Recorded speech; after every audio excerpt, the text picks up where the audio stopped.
اهلا بيكم في حلقه جديده، والنهارده معانا قصه جديده واتمنى ان هي تعجبكم. بس قبل ما نبدا، دي الناس اللي جابت كلمه السر صح من الحلقه اللي فاتت، وكلمه سر حلقه النهارده هتكون مخفيه اثناء الفيديو. ما تنساش تكتبها في الكومنتات عشان تظهر في الحلقه اللي جايه، وطبعا ما تنساش اللايك والسبسكرايب. انا حازم ويلا بينا. يلا بينا. بتبدا قصتنا في مقر هوي يونج التجاري اللي اتقال عنه انه الاعظم في السهول الوسطى، بس النهارده اتحول لرماد. وده كله ما كانش بسبب قتال من نقابه تانية، بل كان بسبب الطائفه الشيطانيه. وبنشوف مجموعه من الطائفه الشيطانيه وهم واقفين قصاد زعيم النقابه المصاب وبيقولوا له: انت عندك روح فروسيه لا يمكن انكارها، لكنك تاجر مش مقاتل، وكمان انت زعيم نقابه هوي يونج التجاريه، وعشان كده ايه رايك تسلم المفتاح وتهون الموضوع على نفسك؟ بيقول زعيم النقابه: هو انت شايفني عبيط عشان اقع في الكلام الفارغ ده؟ والحق يتقال، طالما انت سالت فانتوا يا اوغاد الطائفه الشيطانيه اغبياء فعلا. هو انتوا فاكرين اني غبي؟ من غير المفتاح مش هتقدروا تقتلوني. يلا اتفضل افتح الصندوق بفنونك القتاليه الفاخره، وطبعا انا مش هقدر اضمن ايه اللي هيحصل في الشيء اللي جواها لو عملتوها. بيقول له واحد من اللي هجموا عليه: هسالك مره اخيره، المفتاح فين؟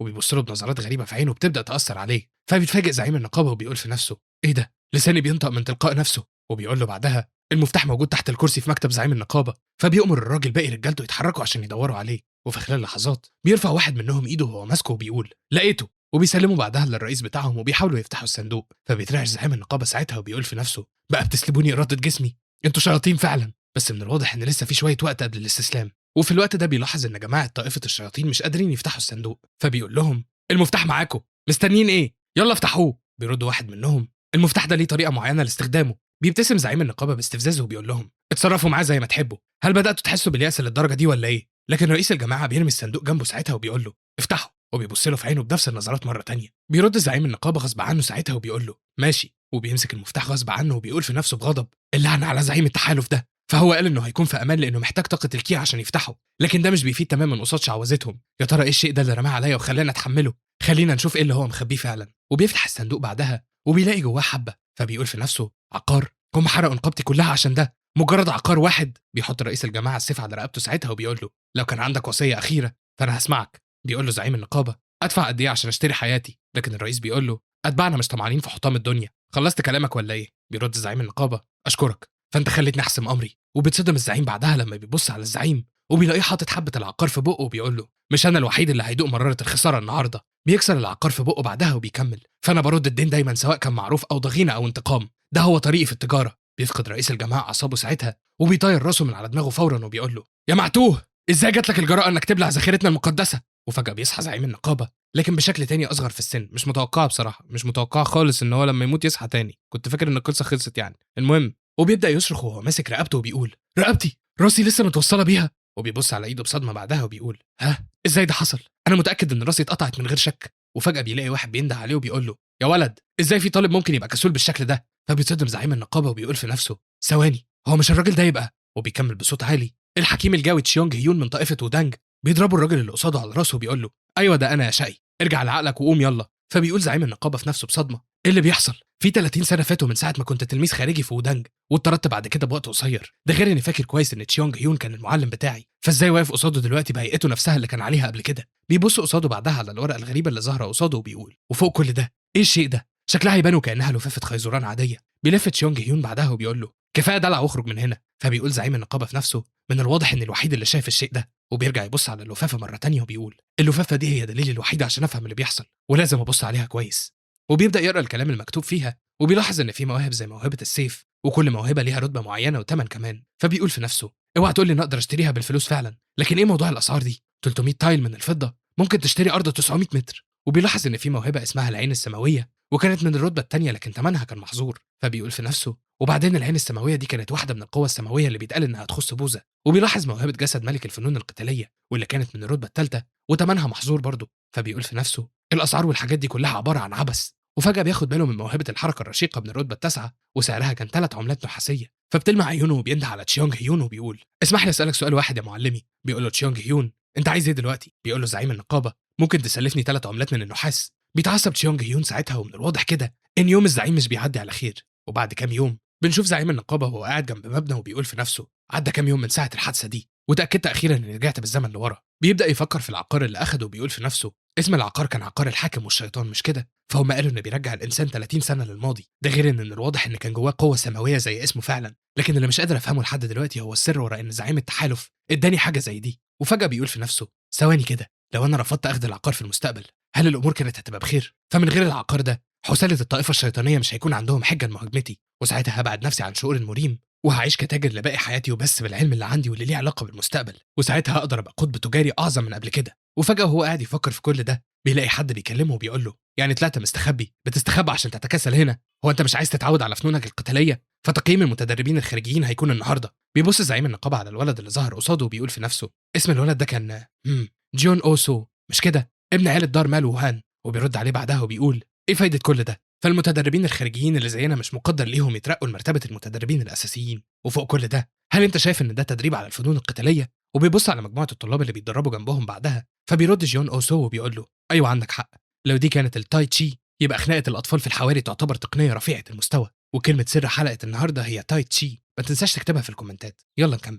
بيشاور بعدها على الأعشاب اللي الزعيم كان ماسكها وبيقول له على أي حال ايه موضوع الأعشاب دي؟ فبيقول له الزعيم اوه انت تقصد دي، انا ناوي ابيعهم للمتدربين الاساسيين، فاحنا موجودين هنا عشان نعمل معارف واحنا بنتحجج بالتدريب. فالاولاد الصغيرين دول شكلهم زي الرهبان اللي مكرسين حياتهم حتى لو كان سنهم صغير، وخصوصا اللي بينتموا لجبل ميونج الحالي، فهم ما يعرفوش حاجه غير التدريب من ساعه ما اتولدوا، وعقولهم هتطير من الفرحه لما يشوفوا حاجه زي مزمار عشبي. بيقول له جيون اوسو انت عندك حنكه فذه في التجاره. فبيقول الزعيم في نفسه على حسب ما انا فاكر فهو هيبقى رئيس دار مال وهان في المستقبل، ولاني اتطردت من هنا في حياتي السابقه بعد شهر واحد مفيش صداقه وثيقه بتربطنا، ده غير اني مش هتضرر لو كسبت وده. بياخد جيون اوسو واحده من المزامير اللي الزعيم بيعملها، وبعد ما بيجربها بيقول له عملته باتقان وعشان كده هشتري واحد انا كمان. بيقول له الزعيم ثمنه 3 عملات من النحاس. بيخرج جيون اوسو الفلوس وبيديها له وبيسيبهم ويمشي بعدها وبيقول له بالتوفيق في مبيعاتك. فبيبتسم الزعيم وبيبص على لفافه الخيزران اول ما جيون بيمشي وبيقول في نفسه ماشي انا كده اخدت الفلوس، دلوقتي ازاي استخدم اللفافه دي؟ لو كان عقار الحاكم والشيطان حقيقه واقعه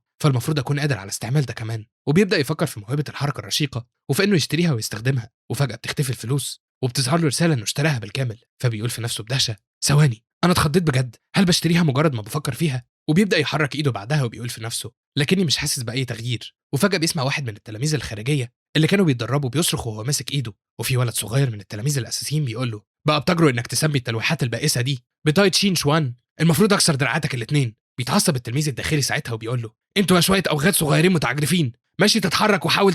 بس قبل ما يكمل الكلمه بيتحرك الولد الصغير وبيمسك ايده وبيلويها فعلا. فبيتفاجئ التلميذ الخارجي ساعتها وبيقول ايه ده سريع جدا. وبيتعصب الولد الصغير وبيقول مجرد متدرب خارجي غروره حسسه انه هيقدر يهزم متدرب اساسي، ايه رايك لو كسرت دراعك دلوقتي؟ بيبتسم زعيم النقابه ساعتها وبيتحرك ناحيته وبيقول له باحترام انا موك هو يونج متدرب خارجي، ايه رايك تسيب صاحبي وخلينا نتكلم شويه مع بعض؟ بيقول له الولد الصغير بقى انت تعبت نفسك وجيت لحد هنا عشان تقول لي الكلام ده وبس؟ انا ممكن اتكلم براحتي بعد ما اكسر دراعه. لكن هو يونج بيروح يشد التلميذ الخارجي بعيد وبيقول للولد الصغير عشان اقول الحق انا مش مهتم انت هتعمل ايه معاه. وبيبتسم بعدها وبيقول كل اللي في الموضوع ان معايا حاجه غاليه معروضه للبيع. واثناء كلامهم بيظهر واحد فوق التل اللي جنبهم وبيحس ان في حد غريب موجود في صاله التدريب وبيلف عشان يشوف هو مين. وبنرجع تاني عند هو يونج اللي بيبدا يعزف بواحد من المزامير اللي عملها وبيقول في نفسه العزف بنفس شطاره جيون اوسو مش سهل، لكن من الواضح ان العزف ده كفايه مش كده؟ وبينبهر الاولاد الصغيرين اول ما بيشوفوه وبيسمعوا عزفه، وبتلمع عيون الولد اللي كان بيتخانق وبيقول اسمي يونج يونج، هل عندك مانع لو جربنا الآلة دي؟ بيقول لهم هو يونج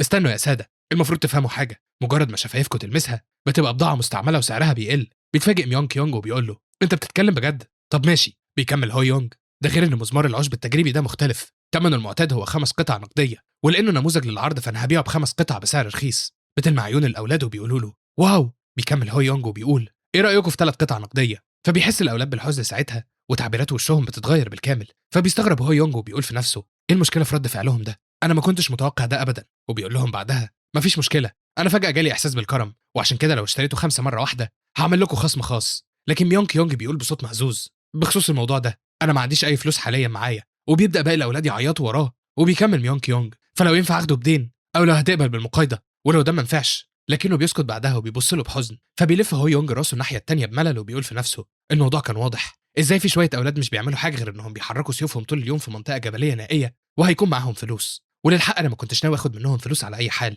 وهدفي الحقيقي هو بناء جسر الود مع الاولاد اللي هيكونوا خير التلاميذ الجبل الرئيسي، وانا هزرت معاهم بما فيه الكفايه في موضوع الفلوس. وعشان كده بيقول لميونج يونج ماشي هديها لكم من غير مقابل. بيتفاجئ ميونج يونج وبيقول له فعلا. بينحني هو يونج وهو بيمد ايده بالمزمار ساعتها وبيقول له ده شرف ليا ان اقدم هديه لتلاميذ الجبل الرئيسي التابعين لطائفه وودانج. بيتحرك ميونج يونج وبيقول له اهو ده واحد فاهم وعارف ازاي يوفي الناس قدرهم. وبياخد المزمار منه وبيقول له اذا انا بقبل هديتك عن طيب خاطر. فبيقول هو يونج في نفسه الولد ده كان سيد مشهور في طائفة ودانج في حياتي السابقة. هو مش كان ملقب بسيف التاي منقطع النظير برضه؟ وطول ما القدر ما اتغيرش فهو هيبقى نفس الجبار في الحياة دي برضه. ولو كسبت وده دلوقتي دي تعتبر تجارة رابحة من غير أدنى شك. بس فجأة بيوصل واحد وبيقطع المزمار اللي هوي يونج ماسكه بالسيف في لحظة وبيقول له: هو أنت فاكر نفسك مين؟ وبنكتشف إن ده نفس الشخص اللي لاحظ وجوده فوق التل. وبيكمل الراجل بغضب: هو أنت مين عشان تيجي المكان ده وتلهي تلاميذي بالحاجات البايظة دي؟ فبيقول هوي يونج في نفسه: من اللبس اللي لابسه معقول يكون تشيونج زي تشيونج هيون؟ من الواضح ان المعلم المسؤول عن ولاد الجبل الرئيسي. اصحاب الفنون القتاليه دايما بيلجأوا للترهيب قبل اي حاجه. هي ليه الناس القاسيه دي شايفه ان اي حاجه غير الفنون القتاليه عباره عن ابتذال؟ بص على الاولاد الصغيرين اللي حواليه بعد ما حسوا بالخوف من غير اي سبب. وبيتنهد بعدها بملل وبيقول للمعلم: هو الاستمتاع بشويه موسيقى بقى اسم عظيم فعلا؟ بيستغرب المعلم وبيقول له: ايه؟ فبيرد هو يونج: بيتقال من زمان ان العيون هي اللي بتزوغ والايد هي اللي بتوتر القوس والقلب هو اللي بيجيله الشك في الرميه، الا ان الهدف مش بيتحرك ابدا. وحتى لو اعتبر السيد المبجل ده الهاء، طالما انت مؤمن بالحقيقه التانيه مش المفروض ده يبقى شيء بسيط؟ بيقول له الراجل: ايه طلاقه لسانك وفصاحته دي؟ هل المفروض اعتبر دي اهانه لقواعد وقوانين طائفه ودانج؟ وبيبدا يسلط طاقته الداخليه على هو يونج بعدها. فبيتفاجئ هو يونج لكنه بيحاول يتماسك وبيقول في نفسه: دي مجرد محاوله عشان يرعبني. فمهما بلغ غرور ودانج وطغيانهم الا انهم مش هيسفكوا دم حد بسبب ده. وفجاه بيخبط ايده في بعضه وبيقول بصوت عالي: وانا شجره بتعترض طريق الرياح، كل اللي بتمناه هو اني ما اتكسرش. بيضحك المعلم ساعتها وبيوقف هجومه وبيقول له: عندك عزيمه كبيره يا ولد، فانت حافظت على هدوءك رغم خضوعك لتقنيه اوجي سانجين بتاعتي. بيتفاجئ هو يونج وبيقول في نفسه: تقنيه اوجي سانجين؟ مش غريب ان حسيت باحشائي بتتقلب راسا على عقب.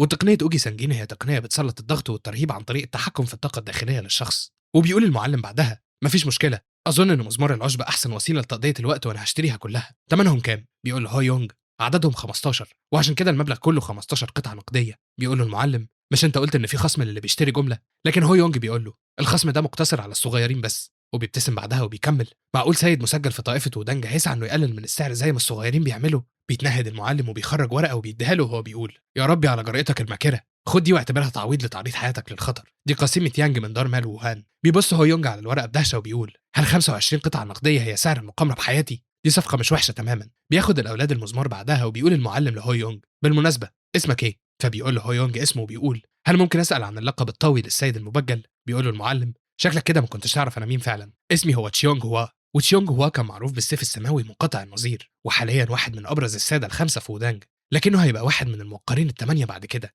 فبيبلع هو يونج ريقه بصعوبه وتوتر وبيقول في نفسه: هل الجبار المهيب ده كان هو نفس الراجل؟ بينحني بعدها وبيقول: ده شرف ليا اني اقابل السيف المبجل السيف السماوي منقطع النظير. وبيقول في نفسه: لو كنت عارف هويته ما كنتش عاندت بالشكل ده. فبيقول تشيونج هوا: ادركت دلوقتي قيمه الشخص اللي كنت بتتعالى قصاده؟ وبيرد هو يونج: ايوه ادركت، لكن زي ما طائفه ودانج عندها طرق للطويه ومناهجها فالمفروض على التاجر انه يلاقي طرق للتجاره ومسالكها. بيبص له تشيونج هوا بطرف عينه وبيقول له وهو بيبتسم: يا واخد يا صغير، مش عايز تحيد عن موقفك ولو شويه صغيرين مش كده؟ وبيسيبه ويمشي بعدها. فبياخد هو يونج نفسه بالراحه ساعتها. بس فجاه في واحد بينده عليه وبيقول له: عندك جرأة كفايه تخليك ترد بالطريقه دي على السيف السماوي منقطع النظير، شيء مثير للعجب فعلا. بيبص له هو يونج بنظرات حاده ساعتها وبيقول في نفسه: وانا اللي كنت فاكر اني عديت العقبه الاولى بسلام، هل كان لازم على الوغد ده انه يظهر دلوقتي؟ وبيقول له الولد اللي ظهر: انا ساجونج هيون من عشيره سونج روي، ايه رايك نكون اصحاب؟ فبيقول هو يونج في نفسه: حاليا انا اكتر تلميذ خارجي مشهور بالسمعه السيئه، وقبل ما ارجع بالزمن ده كان السبب بعينه ورا طردي من طائفه ودانج. بيقول له ساجونج: انت قلت لي ان اسمك هو يونج مش كده؟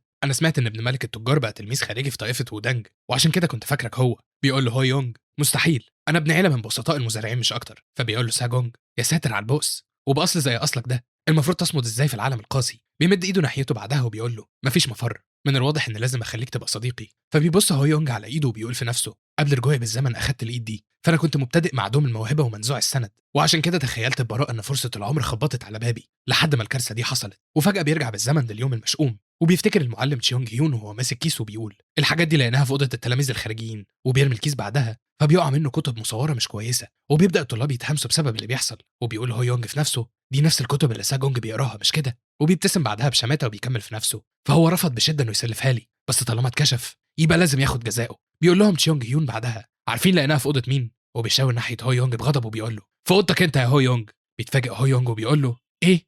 في اوضتي انا؟ بيكمل تشيونج هيون بغضب: بقى جات لك الوقاحه انك تدنس جبل ودانج المقدس بالحاجات دي؟ بيقول له هو يونج: لا هو ايه ده؟ بيزيد غضب تشيونج هيون وبيقول له: كفايه عذر عبيطه، اعتبارا من يومنا ده انت مطرود من الطائفه. وبيرجع هو يونج للحاضر مره تانية وبيضم قبضته عشان يسيطر على غضبه بعد ما افتكر اللي حصل. وبيقول في نفسه: يعني تستمتع بقراءتها لوحدك وبعدها تلفق التهمه كلها فيا؟ وبيضرب ايد ساجونج بعدها وبيقول في نفسه: وقتها كنت بعاني من صعوبه الحياه يوم بيوم، وعشان كده ما كنتش قادر أأمن نفسي بالانتقام. اما دلوقتي الحال اتبدل، وبيقول بصوت عالي بعدها: كلام فاضي. هو انت فاكر نفسك زي الطاويين هنا لمجرد انك عارف شويه من الفنون القتاليه؟ ولا انت فاكر انتسابك لسيد طائفه بائسه يعتبر لقب نبيل هيرفع من شأنك؟ رؤيتك وانت بتتعالى وبتتبجح وانت ما تسواش حاجه عباره عن شيء مثير للغثيان. عندك شويه يقرع يا بغيض. بيقرب ساجونج منه بغضب وبيقول له: هو انت فاكر نفسك شاطر في الكلام ولا ايه؟ انت مجرد معتوه بائس ما عندوش حاجه يخسرها، مش كده؟ بيقول له هو يونج باستفزاز: استنى استنى، ده انا شايفك بتستعد لانك تضربني بالبوكس. انت عايز تتخانق بالايد، وساعتها هنطرد احنا الاتنين من الطائفه مع بعض. بيسكت ساجونج ساعتها وبيقول بغضب: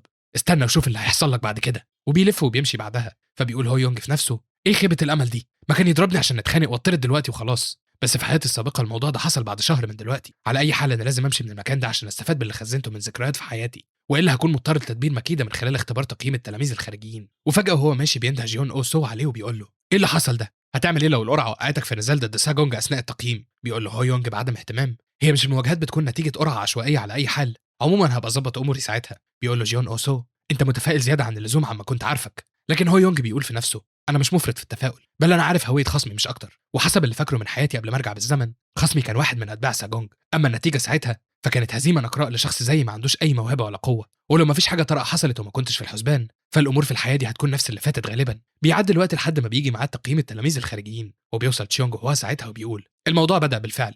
فبيبص تشيونج يون عليه وبيقول له: الكبير تشيونج هوا، ايه اللي جابك هنا؟ بيقول له تشيونج هوا: مش انت طلبت مني اجي واشوف احوال التلاميذ الخارجيين؟ بيقول له: انا قلت كده فعلا، لكن مش شايف اي حد فيهم يستحق انه يلفت الانتباه. بيقول له تشيونج هوا: انت قلت لي ان قرعه النزالات عشوائيه تماما، مش كده؟ بيرد تشيونج: ايوه هي كده في الظاهر، لكني عملت شويه تعديلات من ورا الستاير. وفجاه بيبص تشيونج قصاده وبياخد باله ان هو يونج اللي كان ماسك المزمار وبيعزف. فبيتنهد وبيقول لتشيونج يون: هل عندك مانع لو اتدخلت التبديل اطراف النزال الجاي؟ بيقول له تشيونج يون: مفيش مشكله في ده اظن، اعمل اللي انت عايزه. وبعد شويه بيقوم وبيقول: ودلوقتي هعلن عن اطراف النزال الجاي. اولهم هو موك هو يونج. بيتحرك هو يونج ساعتها وبيسلم على جيون اوسو وبيقول له: انا هنزل للساحه وهرجع بسرعه. وبعد ما بينزل بيكمل تشيونج هيون وبيقول: اما خصمه هو ساجونج هيون. فبيتصدم هو يونج وبيقول في نفسه: ايه ساجونج؟ انا ليه بقيت خصمه فجاه؟ وبيبص ناحيه تشيونج هيون ساعتها وبيلاحظ ان تشيونج هوا قاعد جنبه مبتسم بشكل غريب. فبيقول في نفسه: تشيونج هوا الراجل ده لعب في القرعه. بيصرخ تشيونج هيون بعدها في هو يونج وساجونج وبيقول: لو كنتوا مستعدين خلونا نبدا النزال. فبيبتسم ساجونج وبيقول: الفرصه جات لي اسرع مما تصورت. وبينطلق للهجوم على هو يونج وبيقول: يا وغد، مش انا قلت لك استنى اللي هيحصل لك؟ بيبعد هو يونج بسرعه ساعتها وبيقول في نفسه: ده ما كانش في حسابي تماما. وبيخرج كيس في ايده بعدها وبيكمل في نفسه: ماشي مفيش مشكله، انا كنت بخطط اني اخليه يشبع من الضرب على اي حال. دوق ده. وبيرمي كيس الرمل في وشه بعدها. فبيغمض ساجونج عينه بسرعه ومش بيقدر يفتحها. وبيتفاجئ كل الموجودين من حركه هو يونج، وبيحس ساجونج بالغضب وبيحاول يهجم عليه ويضربه وهو مغمض عينه. لكن هو يونج بيتفادى هجومه وبيتحرك ناحيته بسرعه وبيهجم عليه بقبضه الطاقات الثلاثه في وشه. لكن ضربه واحده ما بتكونش كافيه انها تشفي غليله، وعشان كده بيضربه ضربه تانية في بطنه وبيقول في نفسه: خلي الضربه دي تبقى الضربه القاضيه. وفجاه بيحس بحاجه غريبه في حركته وبيقول في نفسه: ايه ده؟ انا حاسس بخفه مفرطه في جسمي. لكن فجاه ساجونج بيمسكه من ايده وبيحدفه بعيد. فبيقول هو يونج في نفسه: الحماس اخدني شويه وسددت له ضربتين متتاليتين. وفجاه بيبص ناحيه ساجونج اللي عينه كانت بتطق شراره وبيقول له: اه يا وغد، انا هقتلك. فبيكمل هو يونج في نفسه بخوف وبيقول: لكن ايه اللي هعمله مع الوغد ده دلوقتي؟ وفي الوقت اللي هو يونج بيرمي فيه كيس الرمل في وش ساجونج، بيتعصب تشيونج يون وبيقول: ازاي الوغد ده بيجرؤ على استخدام حيل قذره وغير تقليديه زي دي؟ بيحط تشيونج هو ايده على كتفه عشان يهديه وبيقول له: خلينا نتابع شويه كمان، من الواضح انه بيخفي ورقه رابحه. وفي الوقت ده بيتحرك ساجونج ناحيه تشيونج هو وبيحاول يضربه برجله. لكن هو يونج بيتحرك بسرعه وبيتفادى الهجوم. بس فجاه بيلاقي ساجونج بيتحرك وبيحاول يهجم عليه مره تانية. فبيتفادى هجومه وبيضربه بوكس في وشه بعدها. وبيقول في نفسه بدهشه: قد ايه ده شعور رائع. تقنيات قبضه ساماجاي الاساسيه اللي ما كنتش بتقن منها غير شويه صغيرين بتنساب دلوقتي بشكل مثالي. الشيء الوحيد اللي اتغير هو اني اشتريت موهبه الحركه الرشيقه. بيحاول ساجونج الهجوم عليه اكتر من مره بعدها، لكن هو يونج بيتحرك بسرعه وبيتفادى كل هجماته. وبيقول في نفسه بدهشه: مهاره واحده بس خلتني احسن بالشكل ده. وبيستمر في تفادي ضربات ساجونج وبيهجم عليه بقبضته في دقنه وبيوقعه على الارض. فبيبتسم بسعاده وبيقول في نفسه: ده شبه شفره غش كامله. طالما معايا الفلوس فزياده القوه هتكون حاجه سهله جدا. انا ما عنديش وقت اضيعه هنا، لازم اخرج وابدا في تجميع الذهب. بيقوم ساجونج بغضب وبيقول له: انت يا صغير انا هقتلك، اقسم بده. فبيتفاجئ هو يونج ساعتها وبيقول في نفسه: هل اتغيرت فجاه؟ هل بدا في استخدام طاقته الداخليه؟ وفجاه بينفخ ساجونج بشكل غريب وبيبدا يهجم بقبضته بشكل متتالي وهو بيقول له: خد ده.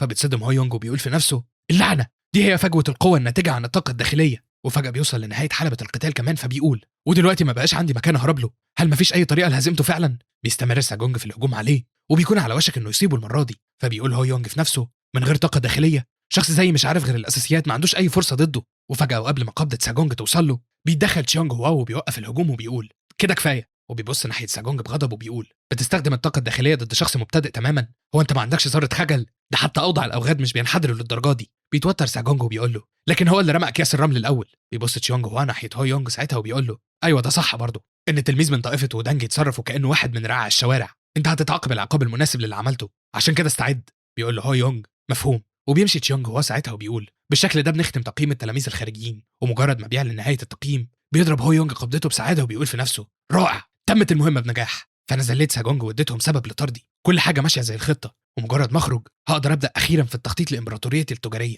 وبيرجع تشيونج هوا عند تشيونج هيون ساعتها، فبيساله تشيونج هيون اذا كان بخير. وبيرد تشيونج هوا وبيقول له طب وليه ما كنتش بخير؟ بيقول له تشيونج هيون بعدها لازم نطرد موك هو يونج فورا. ساجونج هيون غلط لانه كان حاسس بالغضب بس، لكن الولد ده جلب الاكياس بالعمد، فهو فاسد لحد النخاع. لكن تشيونج هوا بيسكت ساعتها وبيقول له بعدها لكن انت ما شفتش حركاته؟ هو مش احنا علمناه الاساسيات دي من كام يوم بس؟ من الواضح انه ما كانش يعرف تقنيات تانية، ومع ذلك اداؤه كان خالي من الاخطاء. هو مش ده دليل على انه عبقري قتالي نادر الوجود؟ بيقول له تشيونج هيون بس بالرغم من ده قوانينه دانج صارمه وعشان كده لازم نأدبه. بيحط تشيونج هوا ايده بتفكير على دقنه وبيقول له عندك حق. فبينده تشيونج هيون عليه بدهشه وبيقول تشيونج هوا وهو بيبتسم يا ترى ايه العقوبه اللي محتاجين نفرضها عليه؟ وتاني يوم بيجمع تشيونج هيون التلاميذ الخارجيين وبيعلن تكليف التلميذ الخارجي هو يونج بالشغل في جناح الماليه في الوقت الحالي. وبيبص لهو يونج بعدها وبيقول له دي منه ورحمه من المعلم المبجل تشيونج هوا. طب ما تخليها شهد ورحمه مثلا، مش لازم منه ورحمه. انا اسف. المهم انا بقول نفس الافات بتاعت الاسامي والحاجات دي كتير، بس هي حلوه بصراحه، مش حلوه يعني على حسب يعني. المهم وعشان كده لازم تكون ممتن. وبيلف بعدها وبيقول بغضب ليه ما طردتوش وخلاص؟ وبيتصدم هو يونج ساعتها وبيقول في نفسه ثواني، هو ده معناه اني مش هطرد؟ وبيمسك شعره بتوتر بعدها وبيكمل في نفسه في حياتي السابقه طردوني لمجرد اني شفت صوره غير لائقه، طب ليه مش المره دي؟ كل حاجه كده بتبوظ. وبيشوف جون اوسو وهو بينهار ساعتها، فبيروح يضربه على كتفه وبيقول له على الاقل ما اتطردتش مش كده؟ فبيضحك هو يونج بصدمه. وبيكمل جون اوسو وبيقول له من الواضح ان عندك الموهبه، ليه ما ترفعش سقف طموحك وتسعى عشان تبقى تلميذ في الجبل الرئيسي؟ بيقول له هو يونج موهبه؟ موهبه ايه اللي بتتكلم عنها؟ وبيقول في نفسه خلونا نتفق على حاجه واحده، انا ما عنديش اي مواهب قتاليه، ما عنديش اي حاجه تماما. في حياتي السابقه حاولت اتعلم بعد ما نجحت كتاجر، لكني كنت غبي لدرجه اني ما قدرتش حتى اتقن اي اسلوب واحد، فانا كنت حاله ميؤوس منها. ومعجزه امبارح ما كانتش غير بفضل دي اللي هي لفافه الخيزران. الفضل كله يرجع للفافه دي اللي بسميها محل القوه مقابل الفلوس. وبيقول لجون اوسو بعدها على اي حال انا هروح لجناح الماليه دلوقتي. بيسلم جيون عليه وبيقول له